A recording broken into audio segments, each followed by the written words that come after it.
क्या करूं, क्या करूं? जब जब सरू को प्रपोज करने जाता हूं कोई ना कोई गड़बड़ हो जाती है या कोई ना कोई आ जाता है।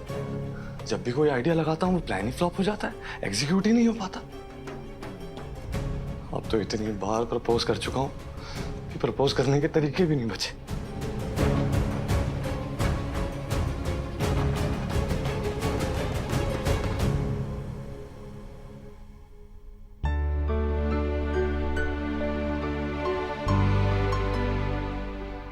पानी से इतना सुकून कैसे मिल सकता है? क्योंकि समस्या जब बड़ी हो तो समाधान छोटी छोटी चीजों में मिल जाता है। जैसे कई बार मुस्कुराने के लिए बड़े जश्न नहीं, एक जलेबी ही काफी होती है।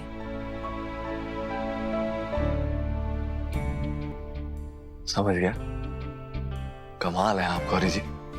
साफ सीधी दिल की बात without packaging. Thank you Gauri ji, मैं समझ गया, मैं बिल्कुल ऐसा ही करूंगा। जी सुनिए, मैं जानता हूं ये बात मैं पहले भी दोहरा चुका हूं, लेकिन सच कहूं तो वो होती तो वो भी यही कहती। आप दोनों बिल्कुल एक दूसरे की परछाई जैसे हैं। और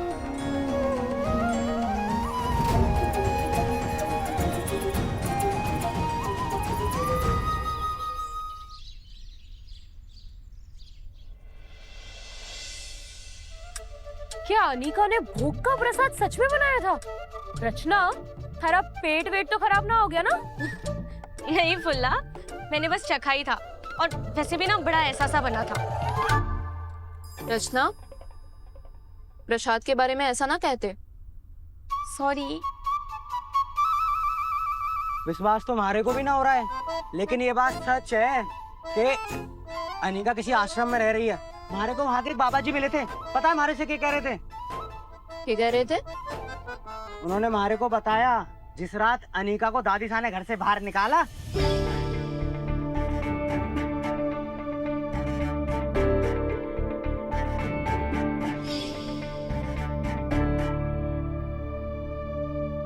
एक ऐसे दोस्त से ना 100 दुश्मन भले।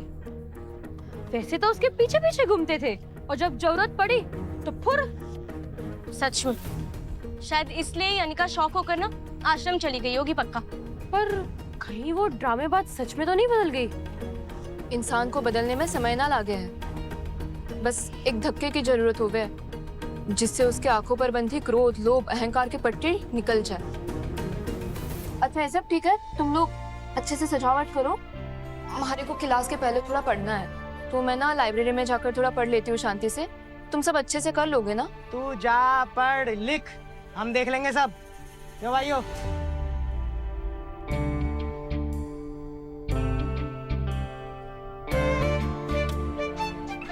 लाइब्रेरी जहां कोई नहीं होगा वहां सरू और वेद एक साथ होंगे, और वेद बिरला प्रपोज करेगा। अच्छा बालाजी, देखो वैसे तो हमने बहुत बड़े बड़े टेस्ट दिए हैं, तो क्यों ना आज इस पिकड़ेल बंदरिया का एक टेस्ट लिया जाए और उसे परखा जाए। हमारे पास ना एक आइडिया है। साहिबान, मेहरबान, कदरदान, सब तैयार हो जाइए, खोल के अपने आंख और कान। आज होगा ऐसा चमत्कार जो ना देखा ना सुना मेरे यार। ए अनिका, जरा यहाँ तो आना, आज ना चलेगा थारा कोई बहाना। Come here.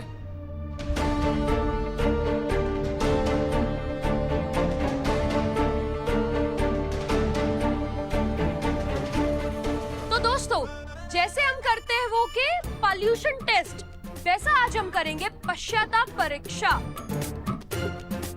हम भी देखें कि क्या सच में बदला है इसका हाल, या फिर हंस के पंख लगा के चल रहा है कौवा अपनी चाल। तो क्यों ना हो जाए।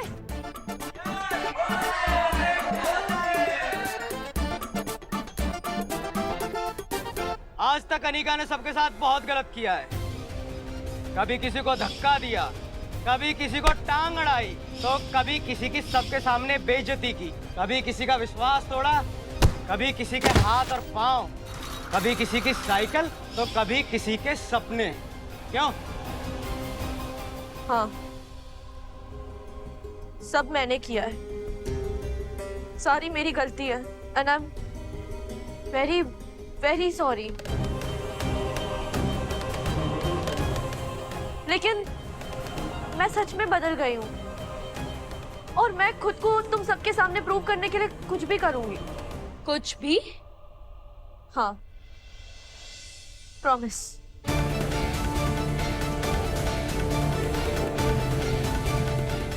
तो बस यही तो सुनना था हमें।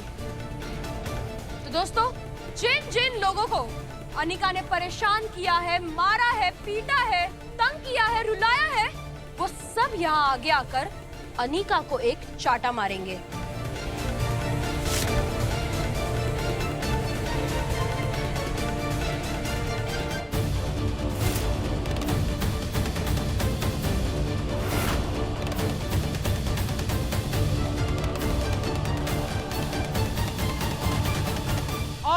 और हम हिंसा के समर्थक ना हैं, तो इसलिए जो भी चांटा मारेगा इस डब्बे में थोड़े से पैसे डालेगा, वो हम अनिका जी को दान कर देंगे। क्या बात है बालाजी।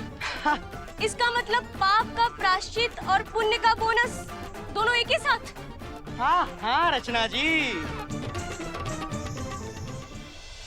तो सब तैयार? तैयार है। हाँ, तैयार है। अनिका अनिका अनिका अनिका अनिका। रचना, शुरुआत हम तुमसे करेंगे। सबसे पहला थप्पड़ तुम मारोगी अनिका को।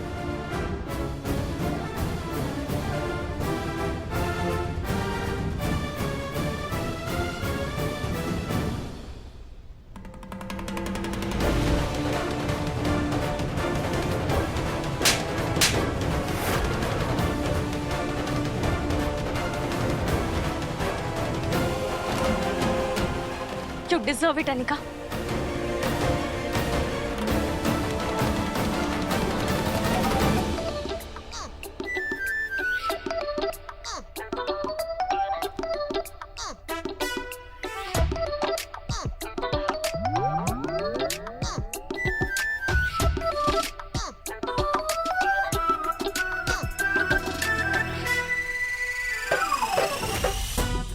ये बोर्ड अट्ठे कैसे आ गया?